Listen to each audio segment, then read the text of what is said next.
Here's something that might surprise you. Hiring a financial advisor is very similar to hiring a fly fishing guide, and people can make the same 3 mistakes with both. Just because you spend $800 on a guided fly fishing trip doesn't mean you're going to catch trout. Trust me on that. You need to pay attention to what the guide tells you to do. Definitely don't let emotions take over when things get tough. And some folks are too embarrassed to admit that they don't understand some of the basic techniques of fly fishing. Sound familiar?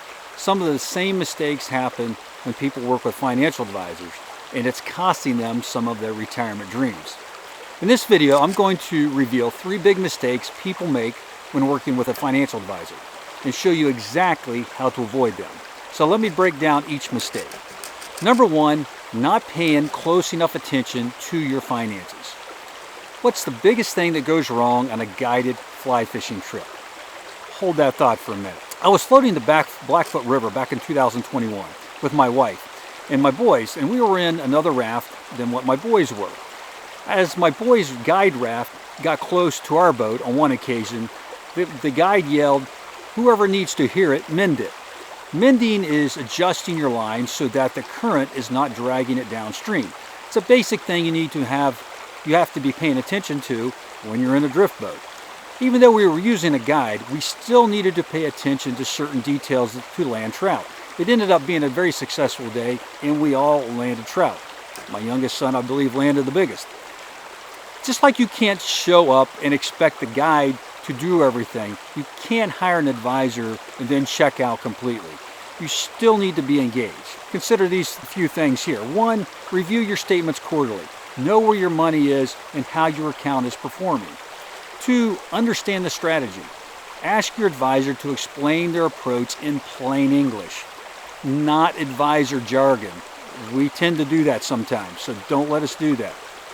Track the progress towards your goals. Are you on target for your retirement timeline? Number 4, question changes. When your advisor recommends something new, you need to understand why. It may be a tremendously great idea, but asking a few questions is a good idea.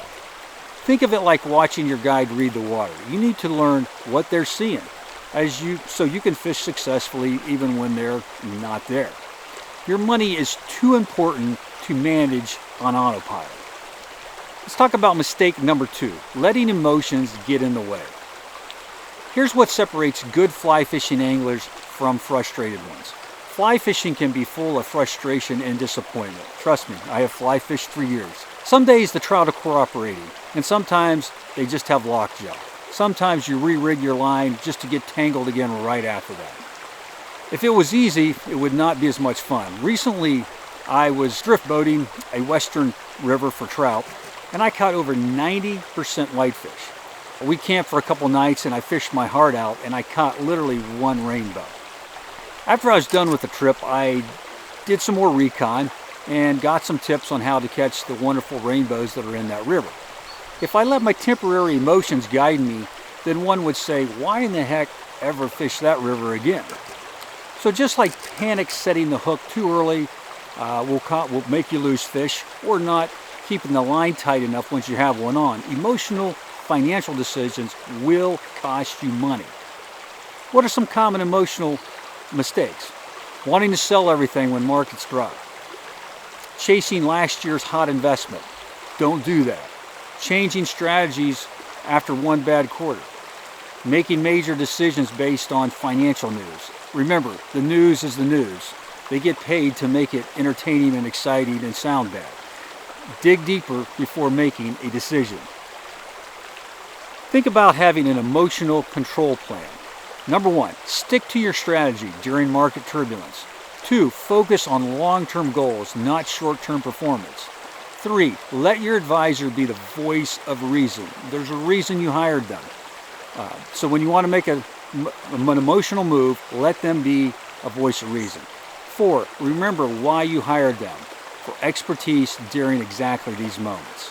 Now, if we haven't met, I'm Craig Thompson. I'm an owner at a fiduciary retirement planning firm called Fourth River Financial Group. If you feel this information is valuable, and if you'd like some more information or financial planning help, here are 3 options for you to consider. 1. Sign up for the Streamside Financial Cast Retirement Tips newsletter. A link is in the description box below and in the comments section. Number 2, if you're close to retirement, then consider taking the retirement quiz. A link for that will be in the description box below and also in the comments section. And number 3, reach out to me directly for a complimentary retirement planning session. My contact info is here on the screen and also in the description box below and in the comments section. Great fly fishing guides should give you calm advice when the big trout is running. Great advisors keep you calm when markets are volatile. Mistake number 3. What's the fastest way to ruin a fishing trip? Pretending you know more than you do. Keep that thought in mind. I hosted a fly fishing gathering one time where a fella came that supposedly knew somewhat how to fly fish. And the gentleman brought some gear. The humorous thing was, he brought a spin casting rod, not a fly fishing rod. It was quite comical to say the least. Bottom line, don't be embarrassed to ask a guide a question about something you're not 100% sure about. Being embarrassed about what you don't know is like pretending you can fly cast when you can't. You'll just end up being more frustrated. So, questions you should never be embarrassed to ask. Can you explain that in simpler terms? Feel free to ask your advisor that. Advisors talk in advisor jargon way too much. What are the risks I should know about? How does this fit in my overall plan? What happens if I need this money earlier than planned? Consider this your learning approach. Ask for definitions of any terms you don't understand. Bring a list of questions to meetings. Number 3, don't pretend to understand when you don't. Remember, good guides want you to learn. Good advisors want you to understand. If your advisor gets impatient with questions, then find a new advisor. Here is the last thing I want you to think about.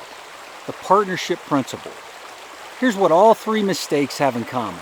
They turn what should be a partnership into a one-sided relationship. The best fishing trips happen when you and your guide work together. You stay engaged, you control your emotions, and you ask questions to improve. The best advisor relationships work the same way. You're not just a passenger, you're an active participant in your financial success. When you fix these 3 mistakes, everything changes. Your advisor may become more responsive, and your strategy becomes clearer. Your confidence grows.